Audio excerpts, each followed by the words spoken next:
प्रभातम मम विद्यार्थियों विषय संस्कृत तृतीया पाठा महर्षि दयानंद से दसम कक्षाया।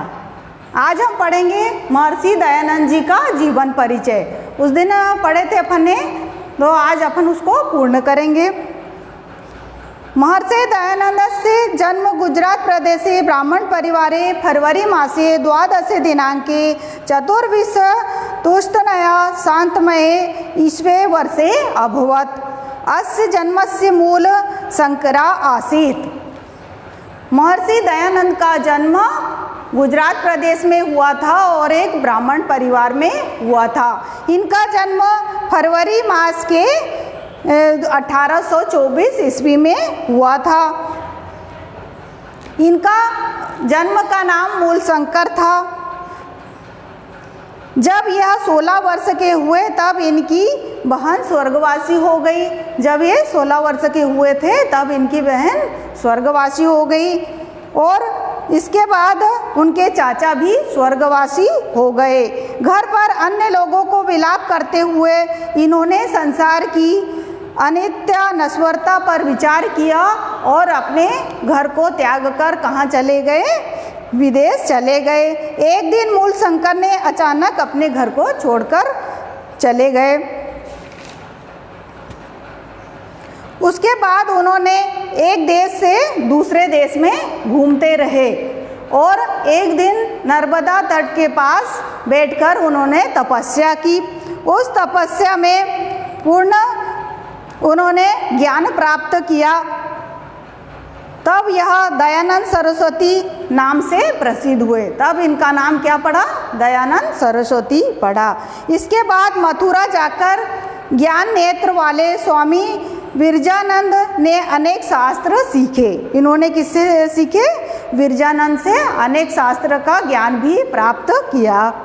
विद्या की समाप्ति पर गुरु ने उनको आदेश दिया, पुत्र, यह हमारा अज्ञानता रूपी अंधकार में गिरा हुआ है, इसलिए आओ अज्ञानता रूपी अंधकार को दूर करो, महर्षि द्वारा रचित शास्त्रों का उद्धार करो और वेद की ज्योति को फिर से प्रकाशित करो। दयानंद भी गुरु की आज्ञा को सिर पर रखकर पैरों में प्रणाम करके और आशीर्वाद ग्रहण करके इस देश से वापसी मानवों की अज्ञता के अंधकार से उबारने के लिए कार्य क्षेत्र में आ गए। कहाँ पर आ गए? ये कार्य क्षेत्र में आ गए। गुरु की आज्ञा का पालन करते हुए देश और समाज की उन्नति के लिए निरंतर भारतीय संस्कृति पर इन्होंने विचार किया।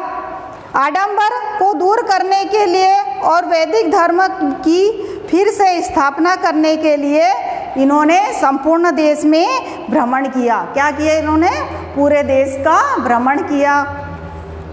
समाज की गलत प्रथाओं को दूर करने के लिए इन्होंने आर्य समाज की स्थापना की। आर्य समाज की स्थापना किसने की थी? सरस्वती दयानंद ने।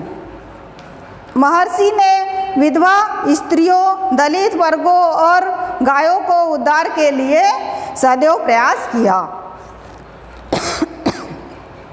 स्वतंत्रता की भावना भी सबसे पहले इन महर्षियों द्वारा हमारे हृदय में जगाई गई। अनेक प्रकार के दुखों को सहकर भी यह अपने कर्तव्य से नहीं हटे, जिससे इनका महापुरुष की प्रसिद्धि चारों ओर फैल गई। इन महापुरुष ने बहुत समय से उपेक्षित वेदों का प्रचार किया।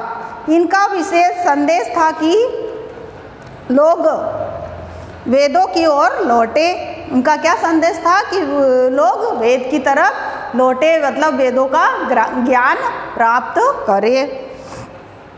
ऋग्वेद, भाष्य भूमिका, सत्यार्थ प्रकाश, संस्कार विधि आदि ग्रंथ इनके द्वारा रचे गए हैं। कौन से ग्रंथ रचे गए हैं इनके द्वारा? सत्यार्थ प्रकाश, संसार तिथि आदि इनके ग्रंथ रचे गए हैं। अक्टूबर के महीने में 30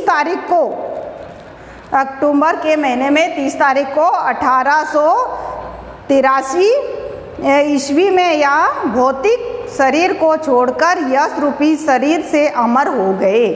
क्या किया इन्होंने, अपने शरीर, क्या हुआ कि इनके अपने भौतिक शरीर को त्याग कर संसार रूपी शरीर को छोड़कर अमर हो गए, मतलब इनका देहांत तो हो गया और ये स्वर्गवासी हो गए। महर्षि दयानंद सत्य, धैर्य और ब्रह्मचर्य में मूर्ति थे।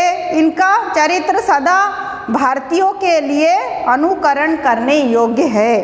इस प्रकार के महापुरुष सदा वंदनीय और भूलने योग्य होते हैं। आज ये महर्षि दयानंद का पाठ समाप्त होता है बच्चों। मैं जानना चाहूँगी कि आपको समझ में आ गया होगा। Thank you so much.